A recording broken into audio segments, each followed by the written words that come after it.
All right, so welcome to our verse-by-verse study through the Gospel of Mark, week number 30. We're picking it up at chapter 15 in a moment, starting at verse 1. Now, let's remind ourselves, last time we were together, Jesus had been arrested late in the evening. It was a Thursday evening, and we assume. And there's a late-night hearing held, was in order to establish Jesus' so-called guilt, and I'm putting guilt in air quotes. He was brought before, he was taken from the Garden of Gethsemane, and he was brought back into the city of Jerusalem to the Sanhedrin. Now, remember what the Sanhedrin was. The Sanhedrin was equivalent to the Jewish Supreme Court, but it wasn't so much it was quasi-political, mostly religious. Where the Romans had taken over this whole area of what they called Palestine, we would call it Israel today. And the Romans had taken it over, and they said to the Jews, okay, listen, we'll let you keep some of your own laws. You look after the Jewish people when it comes to civil things and religious things, but you can't kill anybody. You don't have capital powers, federal powers, we would say. But you can have some local rights, and you look after local religious things. And this was so every Jewish town had a little group, a little mini Sanhedrin, if you could think in those terms. But the one in Jerusalem was the big one. This was the Supreme Court of Sanhedrins. And this is where Jesus was taken. These were the guys who had been the religious elite who had been plotting since chapter 3 of the Gospel of Mark to somehow destroy Jesus. They finally get him. Judas betrays him. That was the last time we were together. And Jesus is arrested, and he's brought before this Sanhedrin. He's found guilty of blasphemy. That's what they finally decided on. They tried to get him for all sorts of things that they couldn't get their witnesses to agree on. So they finally nail him for blasphemy because Jesus essentially claimed to be the Messiah and claimed that he would have a seat beside the Mighty One coming on the clouds of heaven. Well, boy, he was essentially claiming divinity, claiming to be God. The high priest tore his clothes as a sign of blasphemy, and they pronounced him guilty. Then they roughed him up a bit that night, and that was all late Thursday evening. We now pick up the story very early on Friday morning, which was called the preparation day. It was the preparation day for the Sabbath, meaning the Sabbath is the next day. This is the preparation day for the Sabbath. Why did they need a preparation day? Because you couldn't work on the Sabbath. You couldn't really travel on the Sabbath. So this day, the day before, would be the day of preparation for the Sabbath. Get all your supplies, get everything you need. That's what this was. And this was a special preparation day because this was Passover weekend. This was a huge, perhaps the biggest festival in the Jewish calendar. And so they're clearly trying to fast forward this process with Jesus, wanting to get it all done before the Passover holiday kicks in. So we pick it up in chapter 15, and it's the trial before Pilate. Now, let's remind ourselves who Pilate is. Rome, Caesar was the emperor over all of the Roman Empire. And in this far-flung area of Palestine, they sent a guy named Pilate to sort of be the governor, procurator. There's different names that they had for him. But he was sort of overseeing the whole area for the most part. Some of the areas of Palestine were still divided off to the Herod family. So Herod the Great, he was the guy that tried to have baby Jesus killed. When he died, he divided up all of Israel amongst his children. And they were all called Herods, Herod Antipas and so on, and Herod Philip. They had different Herods. One or two of them had been booted out and kicked out, and so there's still a couple of Herods overseeing different areas of Palestine. But the area of Judea, mostly around the Jerusalem area, that was now overseen by Pilate. So these folks are all puppets for Caesar. And Pilate was not Jewish. He was a Roman. He was from Rome. And the Jews hated him. But he was the Caesar's representative over this whole area. He was the highest ranking Roman in all of Palestine. All right. So with that in mind, we pick it up in chapter 15. Remember, Mark's a very quick-moving gospel. It's the shortest of the four gospels. It's very action-oriented.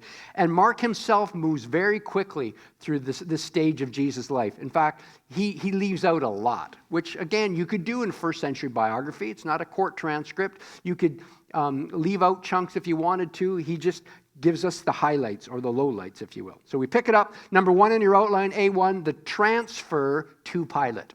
The transfer to Pilate. So we left off Jesus. He's in Jewish hands, the Jewish Sanhedrin's hands. So he's going from one court to a higher level court. From the Sanhedrin, the Jewish civil court, now to Pilate, to the highest court. Verse 1. Very early in the morning, the chief priests, the elders, the teachers of the law, and the whole Sanhedrin made their plans. They bound Jesus, led him away, and handed him over to Pilate. Okay? Now, Pilate normally was living up, if this is the Mediterranean, this is the Sea of Galilee, the Jordan River, the Dead Sea. Jerusalem is roughly here. And Caesar normally lived here in Caesarea. But for the Passover, he made his way down to Jerusalem because Passover was a highly political event. The Romans got nervous every year around Passover that there would be uprisings and so on. So Pilate normally liked to live up here right on the coast. It's a beautiful thing he had here. If you come to Israel with me in March, we'll visit this place. It's a beautiful port mansion sort of that he had there on the coast. But he's down here in Jerusalem.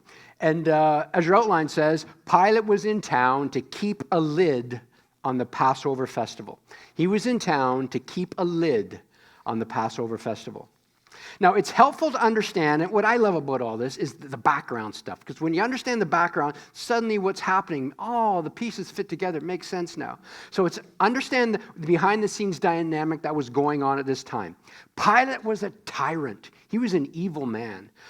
Josephus, who is a Jewish Roman historian, he describes a time when a riot broke out because Pilate took money from the Jerusalem temple treasury and he used that money to build aqueduct, water reservoirs for Jerusalem. That was not good. The Jewish people saying, what are you doing? That's our tithes and offerings, if you will, and you're using it to build stuff for the city? That's ridiculous. And so there's riots going on. So what Pilate did was he secretly sent soldiers out pretending they were rioters, and at a signal, all the soldiers then started to massacre the people around them. Well, that broke up the riot quite quickly, but that was classic Pilate. Luke mentions an instance where Pilate once massacred a bunch of Galileans from the northern provinces of Israel. Massacred a bunch of Galileans, and to quote Luke, he mixed their blood with the sacrifices. So somehow Pilate mixed the blood of these massacred Galileans with the sacrifices in the temple. Blasphemy. But that's what Pilate did, just to stir up the Jewish people for some reason. He thought nothing of murdering and slaughtering people. The Jewish philosopher Philo writes about an incident when the Jews protested against Pilate because Pilate placed idolatrous Roman golden shields in Herod's palace in Jerusalem. Now, in that instance, Pilate backed down because, according to Philos, Pilate feared that the Jews were going to send an embassy to Rome and expose all the corruption, injustices, and slaughters that were taking place under Pilate's authority. So Pilate backed off and took the shields out. Why? Because Pilate was a tyrant, yes, but he was also very pragmatic. He was always trying to hold on to his own power. And because Caesar sent Pilate to this region to keep the peace, not to stir things up. But Pilate's nature was to bully and to push buttons. And so Pilate was building a reputation for making things worse. So Caesar, back in Rome, kept Pilate on a very short leash.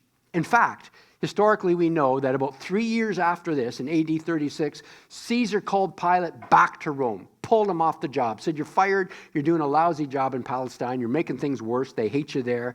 And so he pulled him back because Caesar was slaughtering a bunch of Samaritans because they were following some local prophet. So at this time, Caesar had Pilate on a short leash, and he only really had 3 more years to keep going in this area, as it turns out. Having said all that, the Jewish leaders knew all this. They knew that Pilate's job was on a very thin line, that Pilate could be pulled back, that Caesar was upset with Pilate. They knew that Pilate had to keep things perfectly calm. And the Jewish leaders take advantage of that. And keep that in mind, because we're going to see how the Jewish leaders do that in Jesus' trial. They're pushing Pilate's buttons, and they're knowing that he's just on the edge of getting fired and has to do everything perfectly. They use that to their advantage. So as we read Mark's account, there's a lot that goes on that Mark actually eliminates. Mark doesn't include Pilate's wife warning her husband about Jesus. She has a dream, and Matthew tells us in Matthew 27, she says, have nothing to do with this man. I've had a dream. Mark ignores all that. Mark ignores Pilate meeting Jesus and then finding out that Jesus is from Galilee and saying, oh, you need to go see Herod. I hear he's in town. Go. In fact, they were probably staying in the same villa. That's why it was so close. You go see Herod. He's in your jurisdiction. You're from his jurisdiction. And so Jesus goes and sees Herod briefly at the villa, and then Herod toys with him a bit and then sends him back to Pilate. And Mark leaves all of that out. He also leaves out a lot of Pilate's dialogue with Jesus that John includes. Mark just leaves it out. And again, he had the right to do that. He had an agenda that he wanted to get across in his gospel, and you don't have to put everything. You know, if someone was to write a biography of you, even if you were to write a story in your journal of what you did today, you would leave out 9 hours worth of material, right? You wouldn't say, and then I said this, and then I walked here, and then the guy said this, and I said, you pick and choose what you'd use. That's what Mark's doing here. Okay, then number 2, Pilate's questioning. Pilate's questioning. Let's read verses 2 to 5. So he's before Pilate now, and Pilate says, are you the king of the Jews? Asked Pilate. You've said so, Jesus replied. The chief priest accused him of many things. So again, Pilate asked him, aren't you going to answer? See how many things they're accusing you of? But Jesus still made no reply, and Pilate was amazed. As your outline says, Pilate's question reveals the information he's been given and the angle of attack chosen by the Sanhedrin. So the question that Pilate asks, he has someone brought before him. He probably doesn't know who Jesus is. So he says, tell me, are you the king of the Jews? In other words, these people are telling me you claim to be the king of the Jews. So that question shows you the line of attack the Sanhedrin has chosen here. Their plan was to paint Jesus. Keep in mind, they didn't have the authority to kill Jesus. Only Pilate could. They needed to give Pilate a reason to kill him. Jesus needed to be dangerous enough. He's a bad preacher. People love him. Well, that's no reason to kill him. We have to think of something that'll stir up Pilate. Well, what's his job? His job is to keep things peaceful. Why is he in Jerusalem? Because it's Passover, and they're worried about insurrections. So let's make Jesus an insurrectionist. He's claiming to be the Messiah. They probably told him he claims to be the Messiah. And in a Gentile politician's mind, Messiah means king of the Jews. You know, son of David. Oh, that means he's the king, right? Because Jesus never used the term king of the Jews. He never described himself that way. This is the first time it's mentioned in the book of Mark. So that's what Pilate probably heard. When he hears Messiah, son of David, he's thinking, oh, king of the Jews. So, in fact, let's read John 19, 10 to 16 about this. John 19, 10 to 16 says this. Pilate says to Jesus, do you refuse to speak to me? Don't you realize I have power either to free you or to crucify you?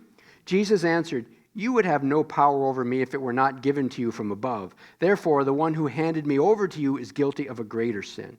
From then on, Pilate tried to set Jesus free, but the Jewish leaders kept shouting, if you let this man go, you're no friend of Caesar. Anyone who claims to be a king opposes Caesar. Think about this. These are the Jewish Sanhedrin who hate Caesar. They hate Rome. But they're up there saying, no, he claims to be the king of the Jews, and if you let him go, you're no friend of Caesar. Because we only have one king, that's Caesar. Hail Caesar. Right. This is the Sanhedrin, the people who hate Rome, who hate Caesar. But they're knowing how to push Pilate's buttons. You're here to keep the peace. This guy's an insurrectionist. If you don't shut him down and kill him, we're going to tell Caesar that you're allowing people to rebel against him. That's what they're saying. When Pilate heard this, he brought Jesus out and sat down on the judge's seat at a place known as the Stone Pavement, which in Aramaic is Gabbatha. It was the day of preparation of the Passover. It was about noon. Here's your king, Pilate said to the Jews, but they shouted, take him away, crucify him. Shall I crucify your king? Pilate asked. Again, the Sanhedrin tell me that they mean this from their heart. We have no king but Caesar, the chief priest answered. Right. I mean, it just makes you gag. But this is the political theater. This is the game that they were playing. Now, Jesus' response to Pilate's question, back in Mark now, in verse 2, when Pilate says, are you the king? Jesus says, you have said so. That's similar to us saying, you can say that again, or that's your way of saying it, or yes, but not like you mean it. So it's sort of it's a qualified agreement. Yes, not quite like you mean it, but yeah, you said it in your words, So he's not denying it, but he's saying yes, in a sense, but not in the sense you think. I'm not the political king. That's what Jesus is saying. All right, letter B from 2. 2B is Jesus' refusal to put up a defense amazed Pilate. Jesus' refusal to put up a defense amazed Pilate. Here's a moment when I'm going to let you chat around your tables for a second. Quick group discussion. Why would Jesus remain silent? Why do you think he didn't stand up there and defend himself and explain himself? Talk about that around your table for about 2 or 3 minutes.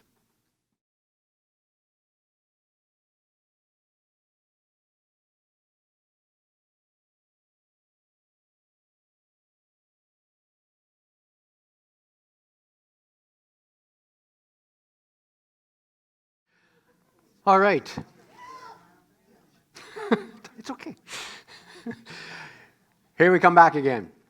So why did Jesus remain silent? Most likely, Jesus had no interest, actually, in trying to change the direction that this thing was moving towards.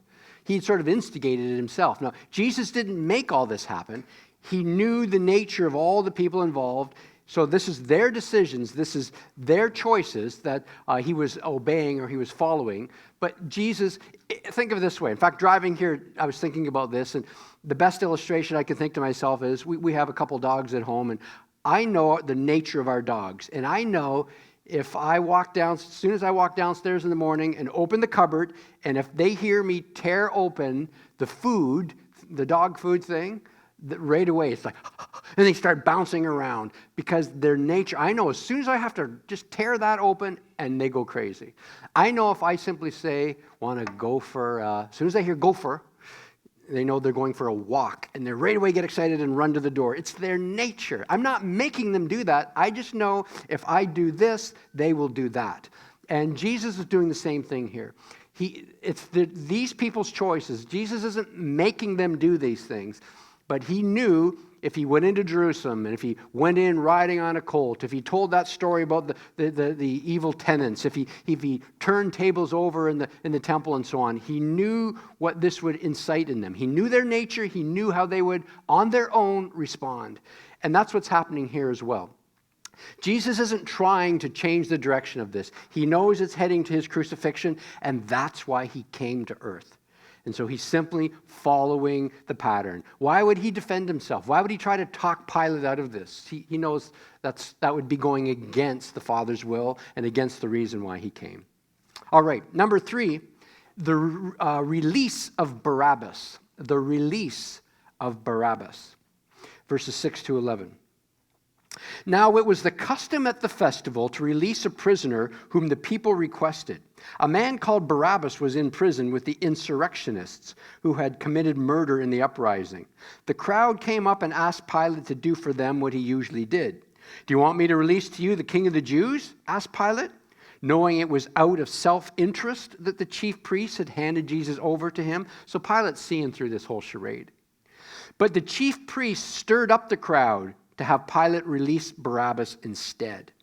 So as your outline says, the emancipation of prisoners, the freeing of prisoners to gain political favor has gone on for centuries. This releasing of prisoners has gone on for centuries. It still happens today. Presidents giving pardons and so on for political favors. So that was going on way back then. Barabbas was apparently involved in some rebellion that must have been known to Mark's initial audience, because Mark writes it like they know what he's talking about. Such men were considered kind of like Robin Hood back then. People who insurrectionists, they rebelled against Rome. They were heroes back then. Some scholars believe that it's likely the 2 thieves that were crucified with Jesus were likely part of the same revolution or insurrection. Now here's a question I've always wondered about though. How is it that a crowd can turn from cheering Jesus one day to calling for his death the next? You ever wonder that? I mean, wasn't the initial reason for the Sanhedrin waiting until Passover was finished? That was their initial plan. Wait till the Passover's done because he's popular with the crowds. Wasn't that what they said they were initially going to do? We're not going to do anything till the crowds are gone because they love him. Well, what changed other than Judas is turning Jesus in? But why all of a sudden has the crowd turned against Jesus? What changed? Well, how did the people go from Hosanna to crucify him in 24 hours? There's a strong clue in verse 11. When you read verse 11 again, the chief priests stirred up the crowd to have Pilate release Barabbas instead. As your outline says, the crowd has all the signs of an arranged mob. They have all the signs of an arranged mob summoned by the Sanhedrin. Understand this, folks. This was not a grassroots movement of the man on the street suddenly hating Jesus. No, this is what they call astroturf in modern day political language. This is fake. This is a hired mob. Verse 10 implies that Pilate knew that he was being set up. I mean, seriously, Pilate would have to be thinking to himself, why are all these suddenly political? It's early Friday morning on preparation day when they're all running around trying to get ready for Passover. Why is there a crowd of politically astute and charged Rome-loving Jewish people suddenly in front of me at this time? This is very unusual. The Sanhedrin clearly had a plan. Get together a bunch of your buddies, meet here at such and such a time early. Don't let anybody else out there know. We got to push this through very quickly. It'd be like Parliament having a midnight session to push through a bill before anybody knows about it.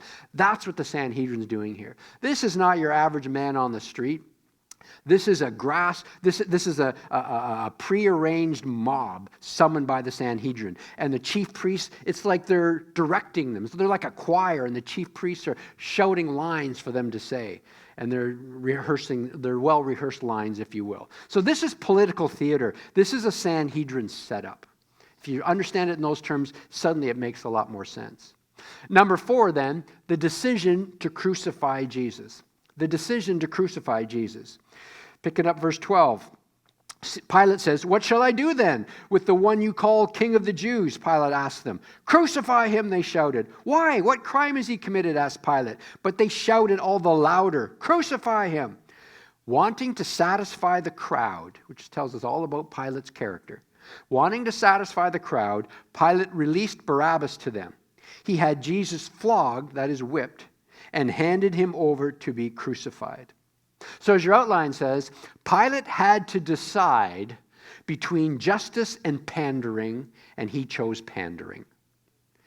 As a ruler, he had to decide, am I going to make the hard decision, go against the crowd and do what's right, or am I just going to play to the crowd and do what they want even though I know it's wrong? I choose going and playing to the crowd because I'm a coward and I'm just trying to hold on to power, and I know the Sanhedrin's holding this over me. If I don't do this, they're going to report me to Rome and they're going to make up a story, and Caesar's already upset with me. So the Sanhedrin had him painted in a corner, and he knew it. So, true to his pragmatic nature, he did what fit best with keeping his power and his position. And so they whipped Jesus. Now, as your outline says, flogging was a common part of the crucifixion process. Many did not survive the flogging. It was common, but many people didn't even get past this. They never made it to the cross. Many died after the flogging. Jesus has now been transferred officially here from the Sanhedrin custody to being fully in the hands of the Romans from this point on. So at this moment, he's going from Jewish custody to Gentile custody. Okay? Flogging or whipping was a way of softening up the crucifixion victim so they would not live as long on the cross, be more efficient killing for the Romans. The victim would be stripped naked, then their hands would be tied above their head, and a whip, so you had a sort of a whip with the handle here, and then it made of leather cords like this at the end. It's called a cat o' nine tails. And embedded inside the leather on the end would be pieces of lead or bone or glass or all of the above, all embedded along here. And why they would do this, because when you would whip the person, it would grab. And then when you pull back, it would shred your back. It would pull the flesh off of your back. Jews limited the amount you could do to 40. Or even, they call it 40 minus 1, 39 lashes. Paul received that a few times, he mentions in the Bible. But the Romans had no such limit. because the Jews had figured that would be the amount roughly a human could bear and still survive. The Romans didn't have any limit like that.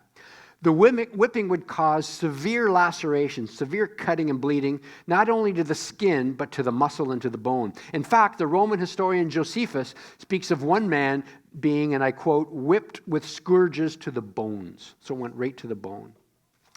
Then we go to the mocking of Jesus. As your outline says, B1, after physically abusing him, they verbally abuse him as well. So after first physically abusing him, they verbally abuse him as well. We pick it up in verse 16 to 19. It says, the soldiers led Jesus away into the palace, that is the praetorium, and called together the whole company of soldiers. They put a purple robe on him. Then they twisted together a crown of thorns and set it on him. And they began to call out to him, "Hail, King of the Jews!"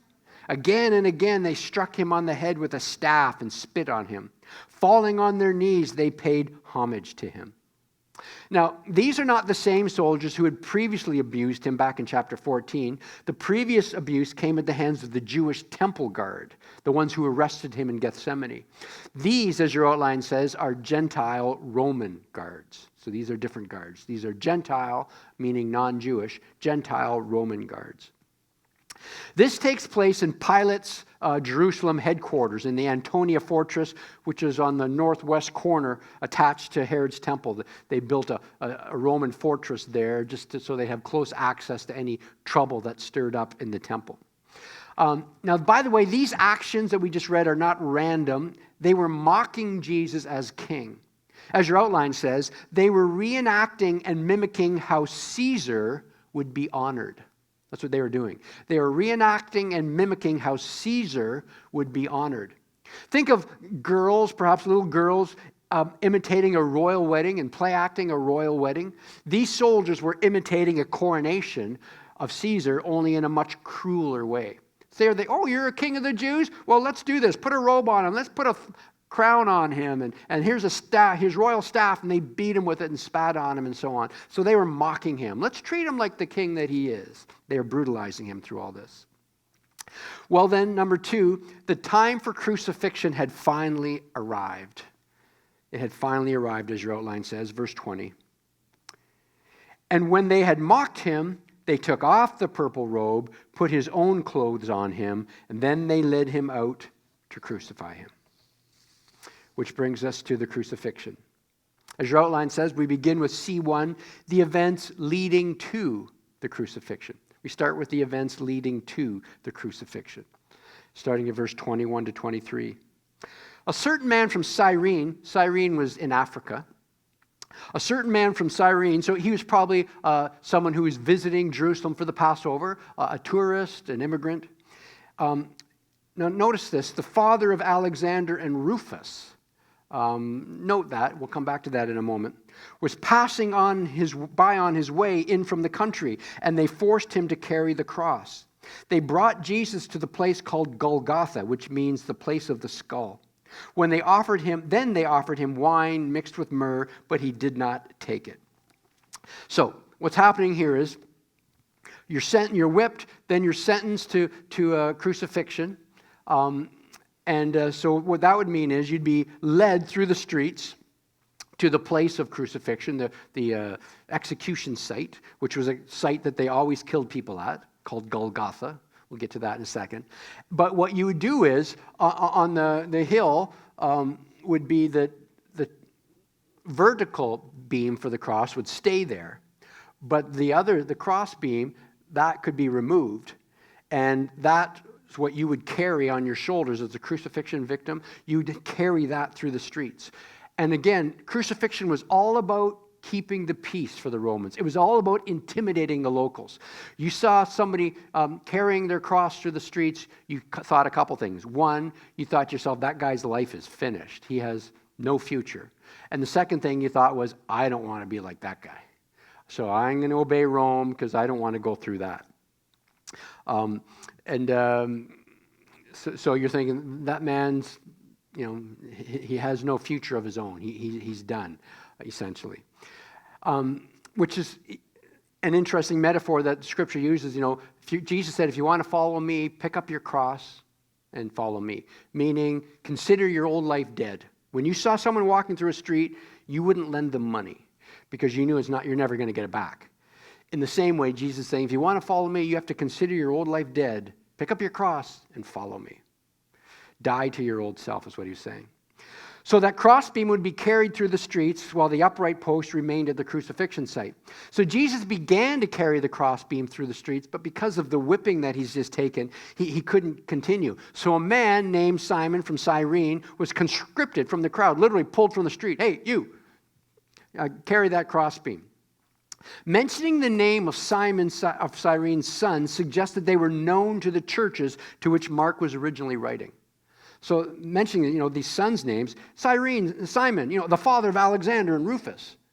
Why would you write that unless people go, oh, you're right, Alexander and Rufus. That's their dad. He's the guy who carried the cross. Okay. So again, these are eyewitness accounts. These are people who were contemporaries of Jesus. He's writing to people who were alive when all of this happened, which is also, scholars believe, a strong clue, confirmation that when Mark wrote this, he wrote it in Rome, with Peter at his side, giving him the eyewitness accounts.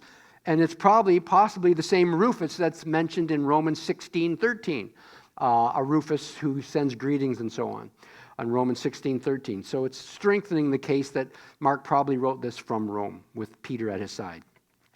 The wine and the myrrh was often given as a way of dulling the pain, and Jesus refused it.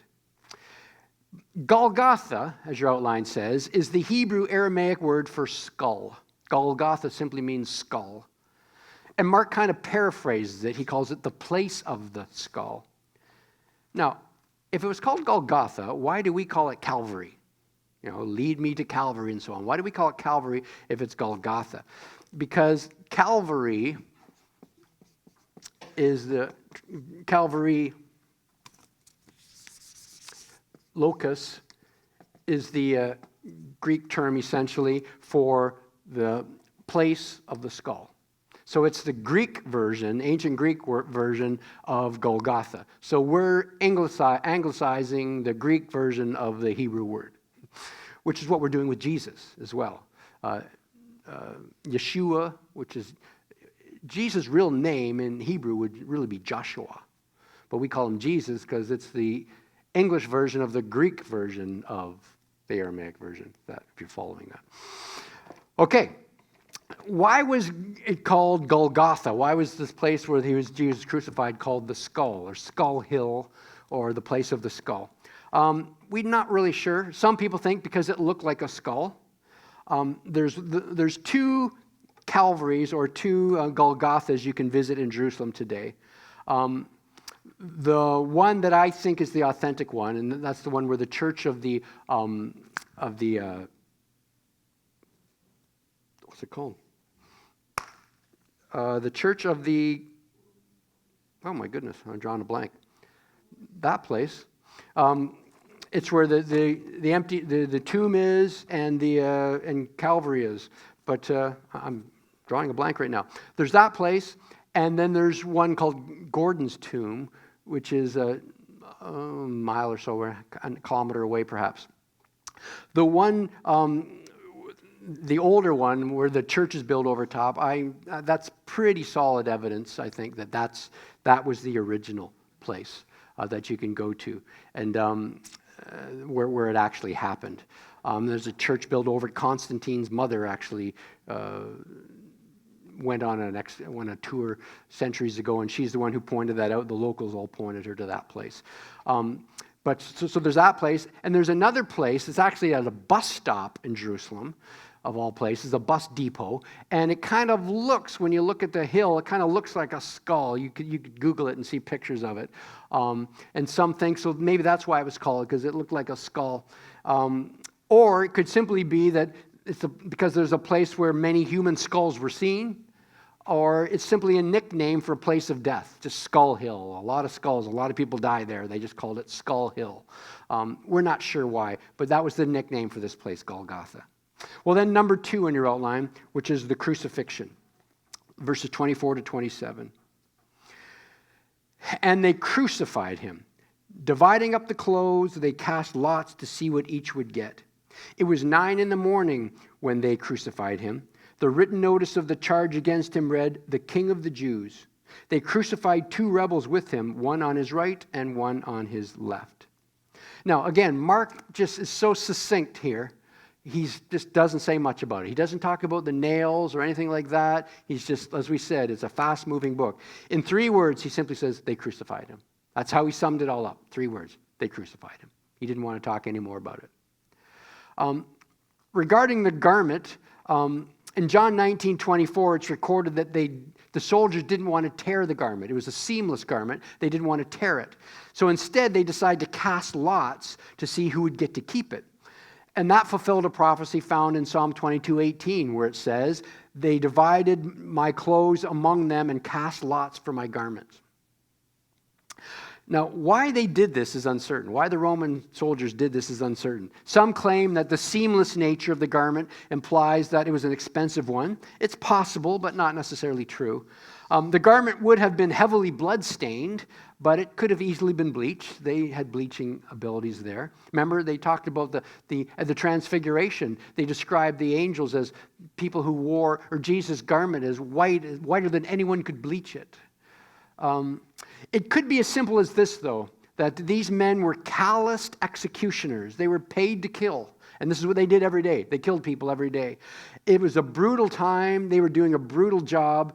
And they may have simply been bored. And they were doing this for entertainment. Who knows?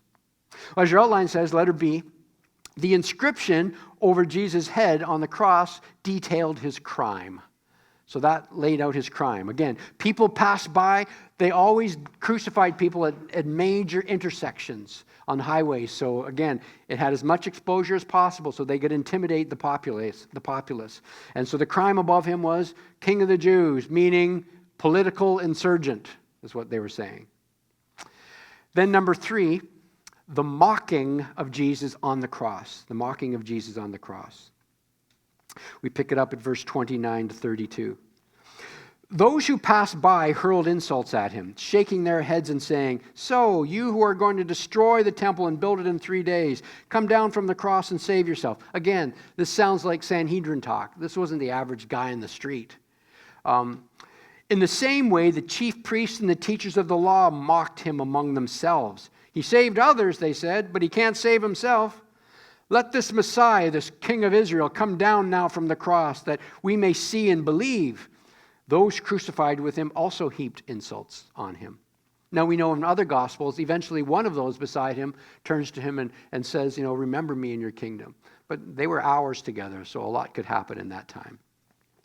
So these men here, they're living out the parable of the wicked tenants, if you remember, that Jesus told just in Mark chapter 12, where the father sends his son to the tenants and they say, "Let's kill him." That's what they're living out here. It's fascinating. Jesus is being portrayed here by them as a failure because he did not save himself. In reality, Jesus is a victor because he saved the world by refusing to save himself. Interesting little twist there. Well, then there's the death of Jesus. Look at verse 33. At noon, darkness came over the whole land until 3 p.m. As your outline says, darkness is often associated with divine judgment. It's often associated with divine judgment. How this darkness came about, we don't know. Was it just dark clouds? Was it a sandstorm? We know it wasn't an eclipse. So somehow, darkness came over. It's seen as very symbolic. Number 2 on your outline, D2. Unlike other Gospels, Mark mentions only one phrase uttered by Jesus on the cross. He mentions only one phrase. We see it in verse 34 to 36. "And at 3 p.m, Jesus cried out in a loud voice, 'Eloi, Eloi, lama sabachthani,' which means, my God, why have you forsaken me?" So he cried this out in Aramaic, his native language. When some of those listening, standing near, heard this, they said, "Listen, he's calling Elijah." So they misheard what he said. Someone ran, filled a sponge with wine vinegar, put it on a staff, and offered it to Jesus to drink. "Now leave him alone. Let's see if Elijah comes to take him down," he said.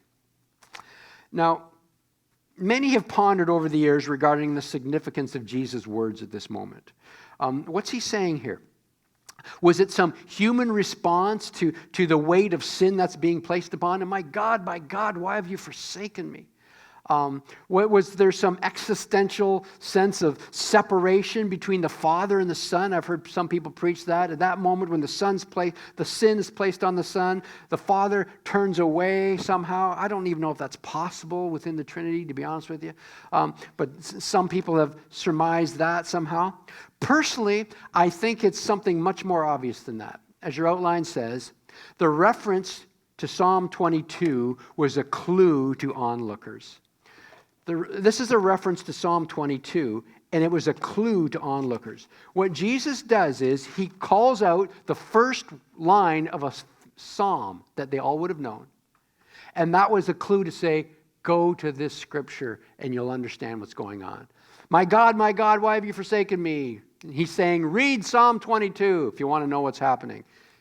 Because let me read Psalm 22 for you right now. Written centuries before the crucifixion. My God, why have you forsaken me? Why are you so far from saving me, so far from the my cries of anguish? My God, I cry out by day, but you do not answer. By night, but I find no rest. Yet you are enthroned as the Holy One. You are the one Israel praises. In you our ancestors put their trust. They trusted and you delivered them. To you they cried out and were saved. In you they trusted and were not put to shame. But I'm a worm and not a man, scorned by everyone, despised by the people. All who see me mock me. They hurl insults, shaking their heads. He trusts in the Lord, they say. Let the Lord rescue him. Let him deliver him, since he delights in him. Yet you brought me out of the womb. You made me trust in you, even at my mother's breast. From birth I was cast on you. From my mother's womb you have been my God. Do not be far from me, for trouble is near, and there's no one to help. Many bulls surround me, strong bulls of Bashan encircle me, roaring lions that tear their prey open, their mouths wide against me. I'm poured out like water, and all my bones are out of joint. My heart has turned to wax. It has melted within me. My mouth is dried up like a potsherd. My tongue sticks to the roof of my mouth. You lay me in the dust of the earth. Dogs surround me. A pack of villains encircles me. They pierce my hands and my feet. All my bones are on display. People stare and gloat over me. They divide my clothes among them and cast lots for my garment. This is incredible. But you, Lord, do not be far from me. You are my strength. Come quickly to help me. Deliver me from the sword, my precious life from the power of the dogs. Rescue me from the mouth of the lion. Save me from the horns of the wild oxen. I'll declare your name to my people. In the assembly I'll praise you. You who fear the Lord, praise him. All you descendants of Jacob, honor him. Revere him, all you descendants of Israel. For he has not yet despised or scorned the suffering of the afflicted one. He has not hidden his face from him, but has listened to his cry for help. From you comes the theme of my praise in the great assembly. Before those who fear you, I will fulfill my vows. The poor will eat and be satisfied. Those who seek the Lord will praise him. May your hearts live forever. All the ends of the earth will remember and turn to the Lord, and all the families of the nations will bow down before him. For dominion belongs to the Lord, and he rules over the nations. All the rich of the earth will feast and worship. All who go down to the dust will kneel before him, those who cannot keep themselves alive. Posterity will serve him. Future generations will be told about the Lord. They'll proclaim his righteousness, declaring to a people yet unborn, he has done it. Isn't that incredible? So I think Jesus on the cross was saying, read Psalm 22 and you'll understand what's happening at this moment. That psalm was written 1,000 years before Christ, before crucifixion was even invented. So that's quite incredible. Verse 37.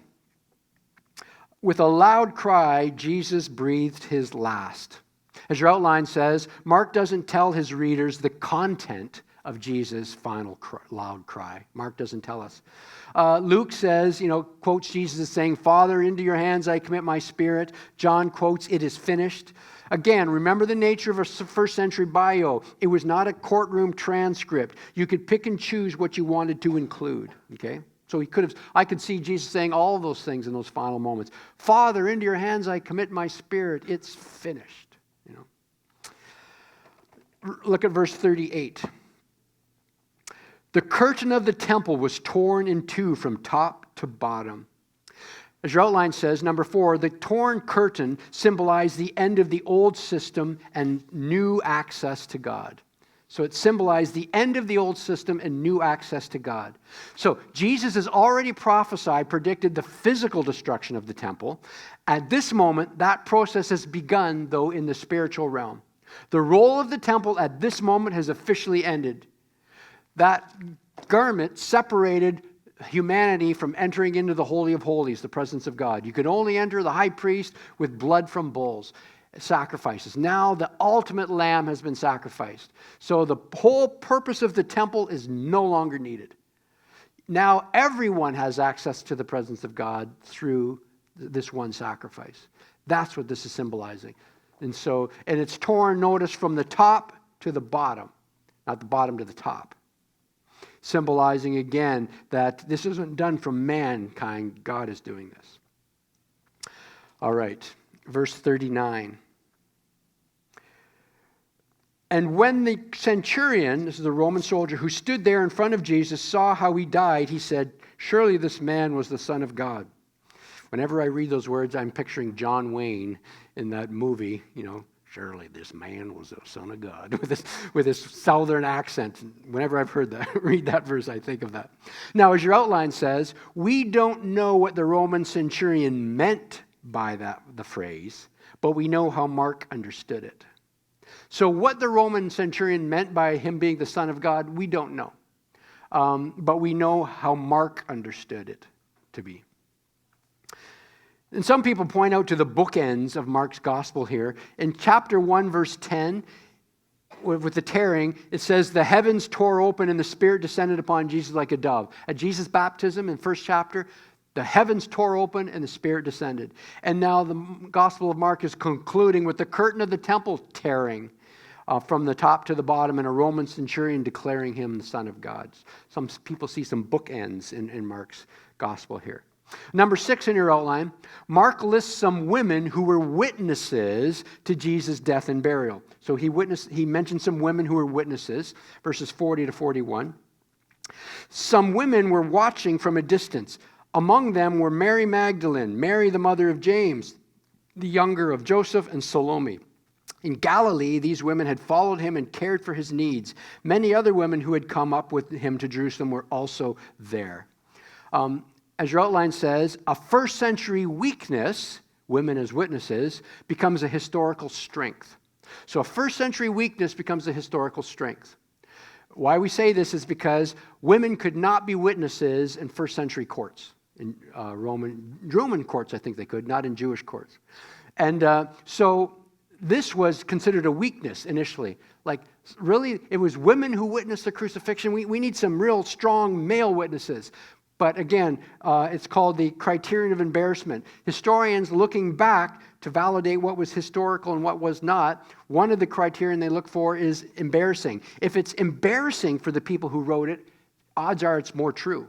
So if I'm going to write a biography about myself, an autobiography, I tend to not tell you the bad things that I did.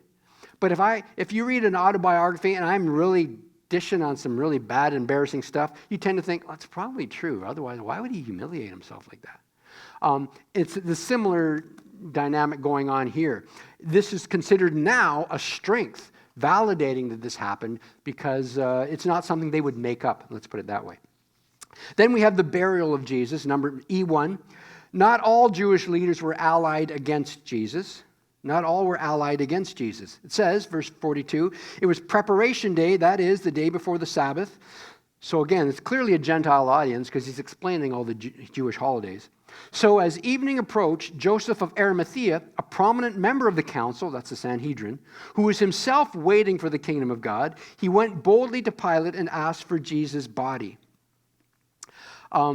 Number 2, Jesus' early death required official confirmation. Jesus' early death required official confirmation. Jesus died earlier than most people who were crucified. It says, verse 44, Pilate was surprised to hear that he was already dead. Summoning the centurion, he asked him if Jesus had already died. When he learned from the centurion that it was so, he gave the body to Joseph. So Jesus' early death required an official confirmation, as your outline says, to another circumstance that solidifies the case for the resurrection. This is another circumstance that solidifies the case for the resurrection. Many of our Muslim friends would claim that Jesus didn't die on the cross. Some claim that he just swooned.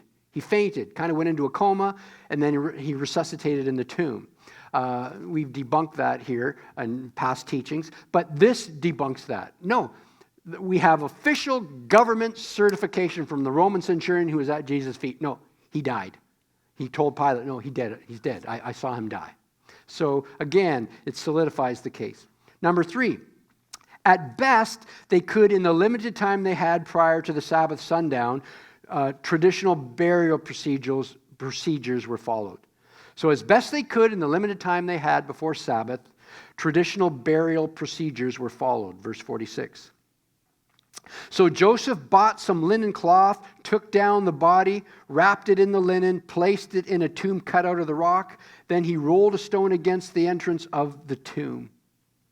Common Jewish burial practice was you wash the body, you wrap it in a linen cloth, then you cover it with spices to mask the odor as it decomposes in the Mediterranean heat.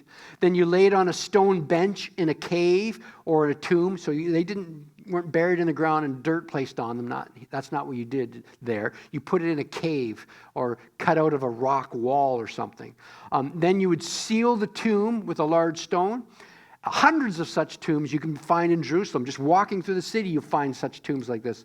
A time then was given for that flesh to decompose, maybe a year or so, and then the stone would be rolled away, the bones would be gathered, placed in a bone box, what's called an ossuary, and then that tomb would be reused for the next person.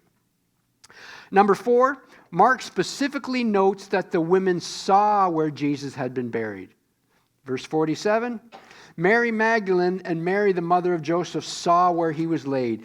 As your outline says, yet another fact that solidifies the case for the resurrection. Because another one of the theories that went on for a while was, well, the ladies went to the wrong tomb. And on Easter Sunday morning, they went to the wrong tomb and they saw it empty. Oh, he's resurrected. Because they weren't sure where he was buried. No, they saw where he was buried. They knew where he was buried. Again, and it was women witnesses, which solidifies it. Well, next time we're together, we will conclude our verse-by-verse journey through the Gospel of Mark by looking at what all scholars consider to be the strangest ending of all the 4 Gospels. There are a lot of questions and there are a lot of theories out there as to why the Mark's Gospel ends the way it does. We'll do our best to touch on them as we conclude this fascinating journey.